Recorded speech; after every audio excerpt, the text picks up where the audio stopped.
কি গো, এত বেলা হয়ে গেল, তুমি এখনো কাঠ কাটতে যাচ্ছ না কেন?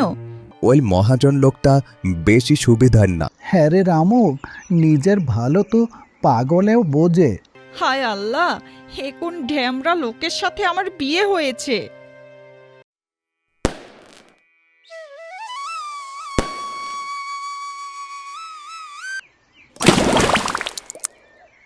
হায় আল্লাহ, এ কি হলো! আমার রোজগারের শেষ সম্বলটুকু পানিতে ভেসে গেল।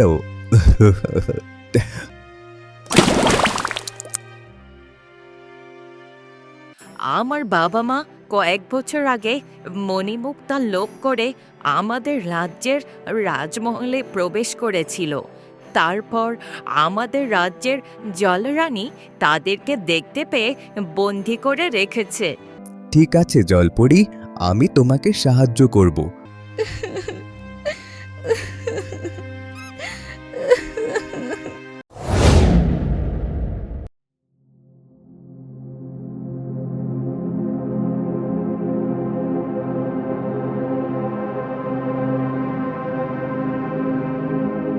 ওই যে দেখতে পাচ্ছ রামু, ওইটা হলো সেই রাজমহল। তুমি যাও রামু, ভেতরে প্রবেশ করো। আমি ওখানে যেতে পারবো না। ওইখানে গেলে আমার পুরো শরীর জ্বলে যাবে। তাই এখন তোমাকে একাই যেতে হবে। ঠিক আছে জলপরি, তাহলে তুমি এখানেই অপেক্ষা করো, আমি যাচ্ছি।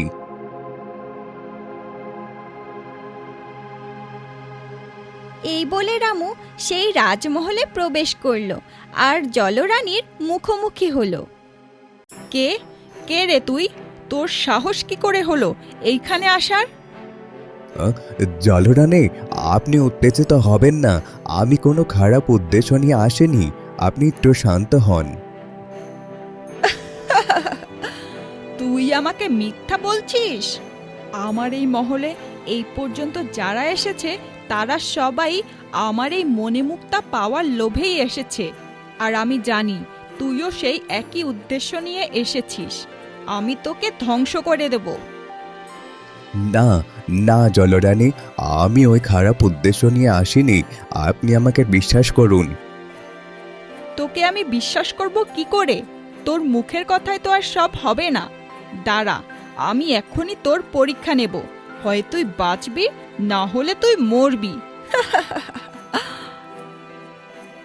এই বলে জলরানী তার জাদুর লাঠি থেকে একটি আগুনের গোলা রামুর দিকে নিক্ষেপ করল, কিন্তু সেই আগুন রামুর শরীরকে স্পর্শ করতে পারল না। এ কি, আমার এই আগুন তোর শরীরকে স্পর্শ করতে পারলো না কেন? তুই কি শক্তি নিয়ে এসেছিস এখানে? জলরানী, আমি কি শক্তি নিয়ে এসেছি তা আপনি এখনো বুঝতে পারছেন না? সততার শক্তি রানীমা, সততার শক্তি। আমার সততার শক্তির কারণেই এই আগুন আমার শরীরকে স্পর্শ করতে পারেনি। এইবার তো আমাকে বিশ্বাস করুন জলরানী। হ্যাঁ রে, তুই ঠিকই বলেছিলি। তুই কোনো খারাপ উদ্দেশ্য নিয়ে এখানে আসিসনি। কিন্তু এটা সত্যিই অবিশ্বাস্য, কারণ এই পর্যন্ত যারা আমার এই মহলে এসেছে তারা সবাই আমার এই মণিমুক্তা পাওয়ার লোভেই এসেছে। কিন্তু তুই তো সেই উদ্দেশ্য নিয়ে আসিসনি। আচ্ছা, আমাকে এখন বল তো, তুই ঠিক কোন উদ্দেশ্যে এখানে এসেছিস? জলরানী, আমি এখানে এসেছি আমার বন্ধুর বাবা মাকে উদ্ধার করার জন্য। আপনি ওনাদেরকে ছেড়ে দিন। তারা তাদের ভুল এখন বুঝতে পেরেছে। তারা আর কোনো দিনও লোভ করবে না। ছেড়ে দিন ওদেরকে। কি, তুই তোর বন্ধুর বাবা মাকে উদ্ধার করার জন্য নিজের জীবনের ঝুঁকি নিয়ে এখানে এসেছিস? আমি সত্যি তোর সততা আর উদারতা দেখে মুগ্ধ।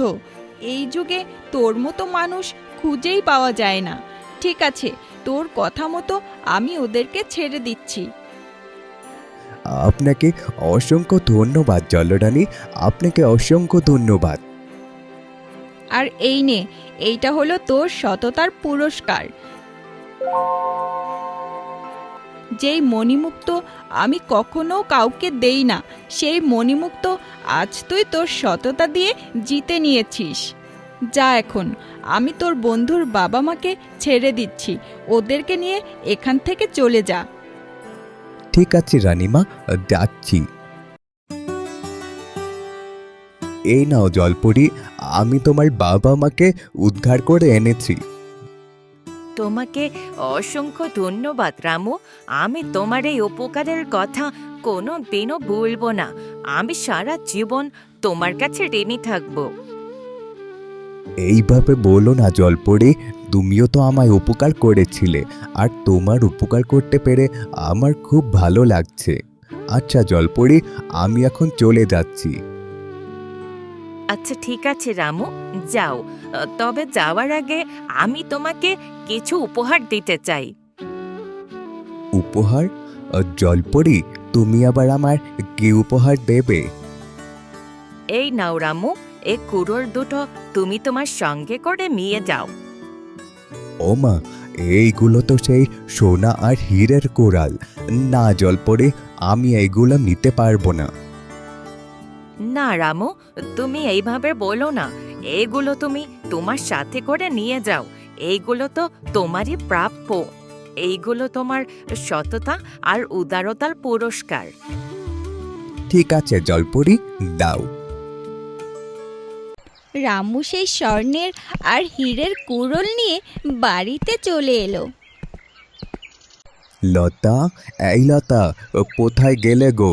তাড়াতাড়ি বাহিরে এসে দেখো আমি কি নিয়ে এসেছি। কি গো, এত চেঁচাচ্ছ কেন? কি এনেছো কি? কি এনেছি দেখতে পাচ্ছ না? এই দেখো বউ, তোমার জন্য কি এনেছি। আরে, এইগুলো তো সোনা আর হীরের কুড়োল। হ্যাঁ গো, তুমি এগুলো কোথায় পেয়েছো? লতা, এইগুলো আমাকে একটা জলপরি দিয়েছে। এই বলে রামু তার বউ লতাকে সব ঘটনা খুলে বলল। হ্যাঁ গো, তুমি এসব কি বলছো? আমার তো বিশ্বাসই হচ্ছে না। তবে আমি তো আমার চোখে ভুলও দেখছি না। যাই হোক, আল্লাহ আমাদের মুখের দিকে তাকিয়েছে। এখন আর আমাদের কোনো কষ্টই থাকবে না। হ্যাঁ গো বউ, তুমি ঠিকই বলেছ, এখন আর আমাদের কোনো কষ্টই থাকবে না। আচ্ছা, এখন তাড়াতাড়ি ঘরে আসো তো, কেউ দেখে ফেললে সমস্যা হয়ে যাবে।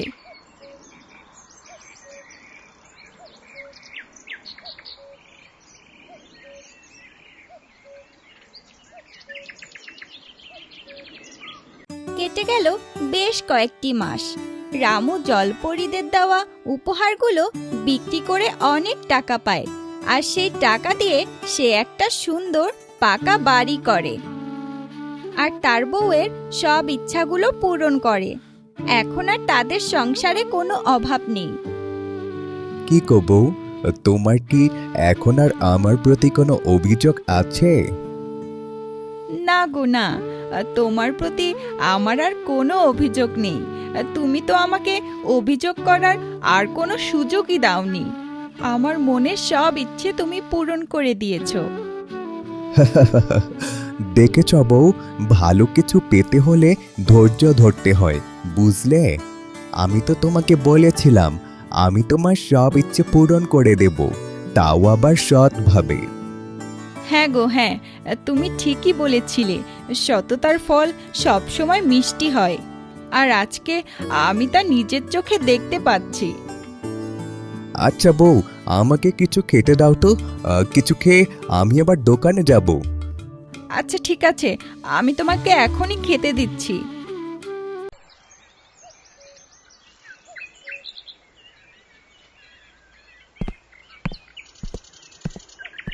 কিরে রামু, এত সাত সকালে তাড়াহুড়ো করে কোথায় যাচ্ছিস? এই তো ভাই, দোকানের দিকে যাচ্ছিলাম আর কি। হ্যাঁ রে রামু, তুই তো দেখছি তোর ভাগ্যের চাকা একদম ঘুরিয়ে ফেলেছিস। পাকা বাড়ি করেছিস, আবার ব্যবসাও করছিস। হ্যাঁ রে, তুই এত কিছু করলি কি করে? আমাকেও একটু বল দেখি, আমিও আমার ভাগ্যের চাকাটা একটু ঘোরাতে পারি কি না। ভাই, কি যে বলো না, আমি তো এই সব কিছু করতে পেরেছি একটা জলপরীর উপকারে। কি জলপরি? জলপরির কথা তো শুধু কাল্পনিক গল্পেই শুনেছি, বাস্তবে আবার এমন হয় নাকি? রামু, তুই কি আমার সাথে ঠাট্টা করছিস? না ভাই না, তোমার সাথে ঠাট্টা করতে যাব কেন? আমি সত্যিই বলছি, আমার ভাগ্যের এই পরিবর্তন একটা জলপরীর উপকারে হয়েছে। সহজ সরল বোকা রামু একটু প্রশংসা পেয়েই জগাইকে সব কিছু বলে দিল। ভাই, সব তো শুনলে, এখনো কি আমার কথা তোমার বিশ্বাস হচ্ছে না? হ্যাঁ রে হ্যাঁ, বিশ্বাস হয়েছে। তাছাড়া তোর পরিবর্তন তো আমার চোখের সামনেই দেখতে পাচ্ছি। যাক, খুব ভালো হয়েছে। জলপরি তোর ভাগ্যটা বদলে দিয়েছে। হ্যাঁ ভাই, তা যা বলেছ। আচ্ছা ভাই, আমি এখন দোকানের দিকে যাই, এমনিতেই অনেকটা দেরি হয়ে গেছে। ঠিক আছে, যা।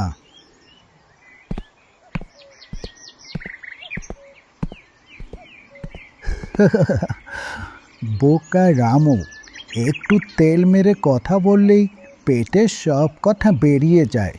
যাই হোক, ভালোই হয়েছে। আমিও যাব ওই জলপরীদের রাজ্যে। জলপরীদের কাছ থেকে গিয়ে মণিমুক্তোর মালা নিয়ে আসবো। তো বন্ধুরা, জগাই তো মণিমুক্তোর লোভ করে সেই জলপরীদের রাজ্যে যাওয়ার চিন্তা করছে। সে কি পারবে জলরানীর কাছ থেকে মণিমুক্ত নিয়ে আসতে, নাকি সে নিজেই জলরানীর কাছে বন্দী হয়ে যাবে? এইসব জানতে হলে পরবর্তী পর্ব পর্যন্ত আমাদের সাথেই থাকুন। ধন্যবাদ।